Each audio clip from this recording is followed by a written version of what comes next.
Hey everyone, what's going on? Jeff here from Films at Home. Today I've got a really exciting video to do for you. I'm going to dive into a brand new 4K player and actually a universal disc player from a company called Reavon. They're a new player in the physical media player market, which is great because we've lost Samsung and some others over the years who have stopped making players. So I wanted to support them. I wanted to get this in for review. So today we're going to look at the Reavon UBR X200. There's also the UBR X100, which is their lower end model, but still has a ton of the same great features. So this review kind of works for both of them, although I will talk about the differences in the X200 and what you get there. So I did say in a community post I was going to spend a few weeks with this, but honestly, we're past the due date for the baby right now. I've had less to do. I've been watching a ton of movies, and so I spent much more time with this than I thought I was going to, especially over this past weekend. And so I was able to get this review and kind of unboxing and video all done for you. So I'll dive into the specs. I'll talk about review. I'll talk about things I like, things I didn't like, things to note with this player, some of my first impressions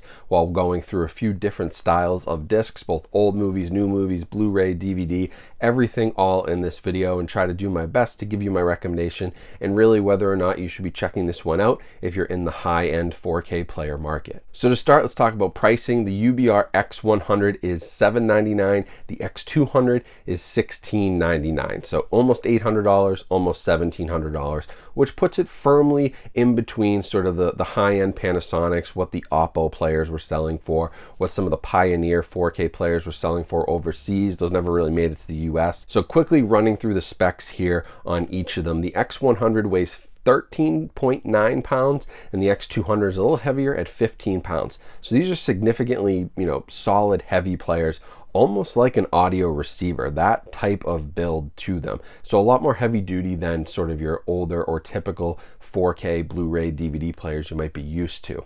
But this does come in a little lighter than the Panasonic at 17 pounds and the Oppos, which are 22. So although it sounds big, it actually is smaller than its competitors. Now this is also a universal disc player. So not only can it handle 4K, it can also handle Blu-ray, it can handle DVD, it can handle several different types of audio CD formats as well for the audio files out there. So that's interesting, but just know this could totally replace, your CD players. The only thing it doesn't really do is it obviously can't play a vinyl record, but if you're an audiophile, this is as much an audio system that you could be looking at, as well as the 4K Blu-ray player for your home theater. Now the X100 is a little bit cheaper because it doesn't have as many inputs on the back. You'll notice here the X200 actually has analog audio inputs for up to a 7.1 system, so it has tons of other inputs, but they both share a dual HDMI port. They have USB 3.0 and 2.0 ports, audio optical ports, all the stuff that you'd expect and need from this player. But the X200 takes that step up, and it really is more for the audiophile. So although that's the one I got to review, I'm not an audiophile much myself. Everything else is the same though. It uses the same chip, the same processor. The X200, you're just paying more for the audio side of things. So otherwise, I'm basically reviewing the $800 model because I'm primarily using it for my movies and my Blu-ray content. Now, interestingly enough, this actually has the same quad-core processor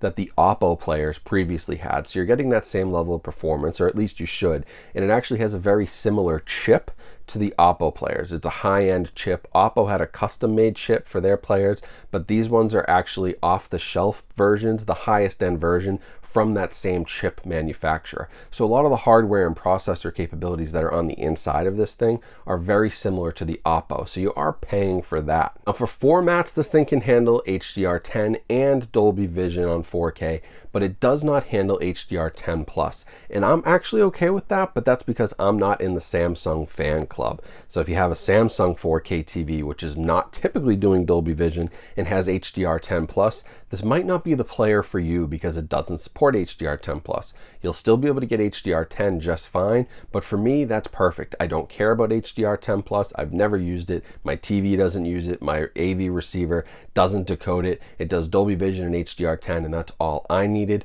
And personally, HDR10 Plus is pretty much dead anyway as a format. So they've built this for the future, and I think it has everything that you will need but if you're a Samsung person, you should note that. Now this can also handle all the latest audio formats, so it's going to be able to pass through your Dolby Atmos, your DTS-X. I had no issues with any of that, and it does line up really nicely with the receiver. I honestly just plugged in the HDMI, plugged in the power cord, and within 5 minutes I was playing a disc and everything was set up and ready to go. I was seeing Dolby Vision, I was getting Dolby Atmos, everything worked very smoothly. So setup was super simple, and there's no tricks to try to turn on Dolby Vision or turn on HDR. You just set them to auto. You can force Dolby Vision on, but it doesn't have the same player that my previous same issue my previous Sony player had, where you had to toggle that on and off. If it senses Dolby Vision, it'll turn Dolby Vision on. If it doesn't, it'll go back to HDR10. It's all auto, it switches it itself. There's no issues there, and I saw that working really well while I was watching different types of discs. The other thing I did like about this is that it supports 24 frame per second playback, which my Sony TV also does. That is the typical frame rate for a Blu-ray or 4K disc. Most movies are shot at 24 frames per second, unless you're Peter Jackson on The Hobbit or Ang Lee, who've been playing with 60 frames per second. It does decode that and passes it through your receiver just fine, which is great because it helps it, you know, not everyone's going to notice it, but I honestly think it makes for a smoother image, there's less judder, and it makes for the, you know, the perfect frame rate and the one you should be watching the movie at versus 30 frames per second or whatever your monitor may be trying to display if you don't have that technology. So while I started playing with this, you know, I noticed immediately that the picture quality was very good. I did see an upgrade here, and it wasn't huge, but I did see, you know, a little bit better color, a little bit better grain structure. It's a better experience, definitely. It shows better picture, it has better color, it has multiple reference modes and lots of settings that you can play with to make it adjusted and calibrated for your environment. And it just has a lot more options than a $200, $300 player has. So if you're somebody like myself who is reviewing discs or really wants that top-end experience, this would be worth the extra money. So there's lots of pros here. It's giving you better quality. I thought it upscaled DVDs and Blu-rays very well as well. I played some DVDs, some standard def content. It upscaled fairly well. It has lots of those good features that you'd want from a solid player. But there were a couple cons that I have to mention, and one of them is definitely the user experience on the front end of the player. And that can be a little glitchy, a little buggy. It's honestly kind of weird, and there's probably some things they'll fix with updates over time because this is a brand new player. But I just had issues with the menu glitching out. There's a really weird thing where when you turn the player off, if you have the disc tray open and you turn the player off, the disc tray doesn't close. So that's not part of the shutdown procedure. It leaves the disc tray open, which I would like to see it close just in case you forget. And then it closes when you turn it back on again. So there's some weird things like that, some bugs in the menu. And also when I was playing discs, I couldn't get back to the menu. So I was playing with options, and you can play with disc options and change your audio and jump around to different chapters, all the stuff the disc gives you. But I couldn't get back to the home screen until I eventually just ejected the disc and it brought me back to the player's home screen. So there's just some weird UX stuff like that that they need to work out. I also thought that the load times were a little bit slow for a player of this price point, as well as the initial turn on and startup time. So when you first turn the player on, you'll see here, it takes a solid 15 seconds before you can open the disc tray. And I expected that to be a little bit faster with the type of chips it has, the type of processor. It takes a while to start up and get fired up. And this was consistent. This wasn't just, you know, when I first turned it on, I'd turn it on, turn it right off, turn it back on again. Still 15 seconds, go through a whole process. Not a huge complaint, but I know with my Sony player, you click it, you turn it on, the disc tray opens within 2 seconds. You can start watching your movie. I also noticed that the load times on multiple discs, Vertigo and Passengers, those were my two main demo discs, Vertigo being film, Passengers being 4K digitally shot, and it didn't matter. Both of them took about 25 to 30 seconds to fully load when I put them in the tray, and that's from the time that the tray closes until I actually get to the 4K menu. And it was honestly slower than my Sony player. My Sony player would bump up the discs a lot faster.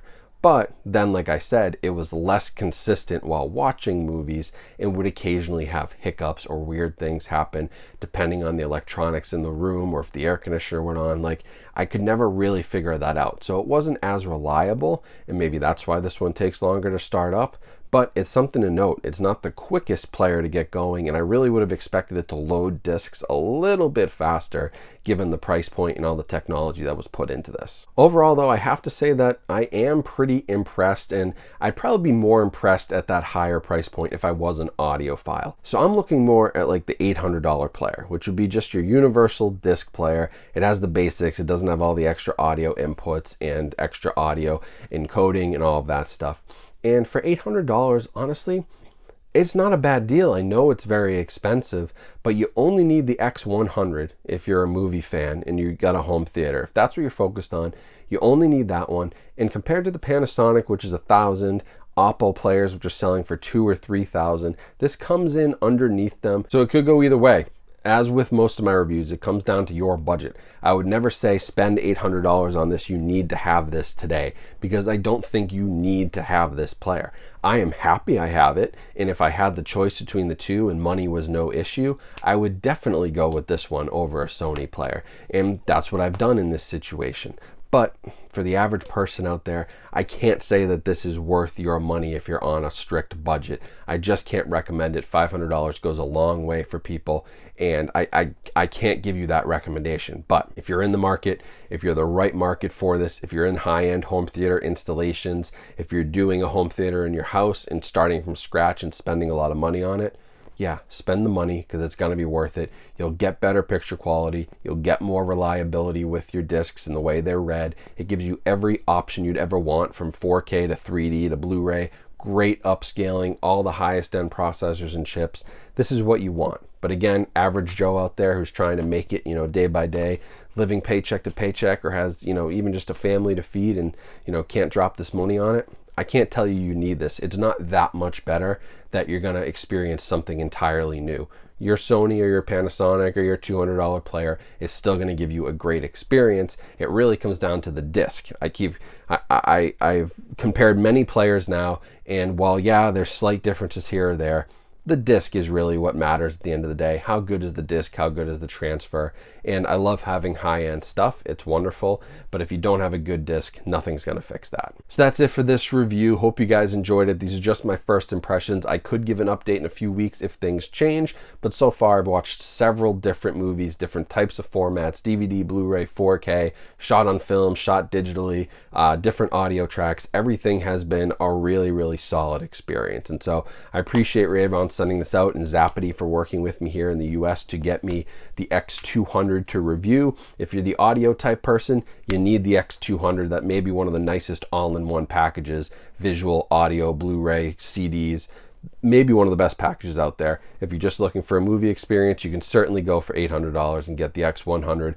but just remember to keep it within your budget. Don't go crazy, and please don't feel like you're missing out because you don't have a high-end player. I fought against this for a long time, and I still believe it. A high-end player is great for the right person, but you're not missing out by having just a regular 4K player or even using your Xbox or PlayStation. Thanks for watching. Hope you guys enjoyed this. Check the links down in the description for links to Reavon and Zappity. I really appreciate a new person coming into the physical media player market, filling some gaps left by Oppo, by Samsung. So I wish them well. I hope they do well. I hope maybe they can come out with even a lower end model if their sales do well. If they could get it down to $400, $500 price points, now it becomes a really appealing 4K player. If you're looking for that dedicated player, it's in a good price point. And this stuff, unfortunately, it's not being manufactured enough that prices are going to come down that much. So even your Sonys and your low-end stuff are going to be $200-$300. So for this to hit $400 or $500 would be a good deal. At $800, it's a decent deal, still better than Panasonic and Oppo, and it gives you that another option finally for a high-end player, because I have not wanted to spend this much on a Panasonic, and I like what Reavon's doing here with their players. So thanks for watching. Hope you guys have a great rest of your day. Stay safe and stay healthy out there. Let me know what you think in the comments about this player and its practicality for some of you. And other than that, I'll talk to you soon.